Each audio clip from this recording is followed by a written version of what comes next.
Hi అండి. Welcome back to my channel. అందరూ ఎలా ఉన్నారు? నేను ఈరోజు మీకు దహీ చన్నా చాట్ చేసి చూపిస్తాను.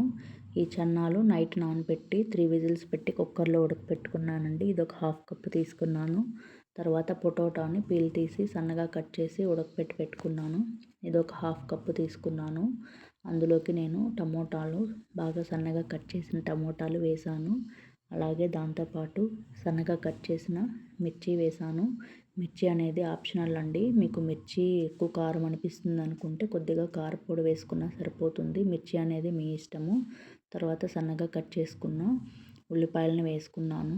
ఉల్లిపాయలతో పాటు సన్నగా కట్ చేసిన కొత్తిమీర వేసాను.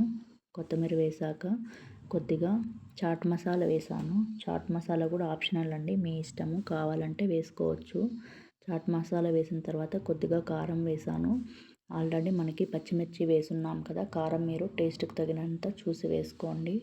అలాగే సాల్ట్ కొద్దిగా వేసానండి. ఆల్రెడీ బాయిల్డ్ చన్నాలో సాల్ట్ వేసి ఉడకపెట్టాను, చన్నాకి సాల్ట్ పట్టడానికి. తర్వాత హాఫ్ కప్పు పెరుగు తీసుకున్నాను. ఇందులో దహీ చన్నా చాట్లో మెయిన్ ఇంగ్రీడియంట్ పెరుగండి. పెరుగు తర్వాత కొద్దిగా నిమ్మకాయ తీసుకున్నాను. ఈ నిమ్మకాయ కూడా హాఫ్ అంతా పిండనవసరం లేదు, మళ్ళీ ఎక్కువ పుల్లగా ఉంటుంది. హాఫ్లో కొద్దిగా తీసి పిండుకుంటే సరిపోతుందండి. మనం మామూలుగా చన్నా చాటు తింటుంటాము, కానీ ఇలా ట్రై చేసి చూడండి, చాలా బాగుంటుంది, బాగా టేస్టీగా వస్తుంది.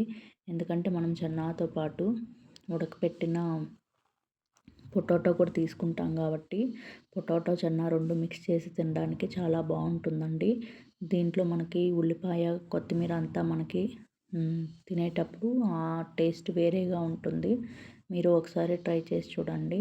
థ్యాంక్ యూ ఫర్ వాచింగ్ అండి.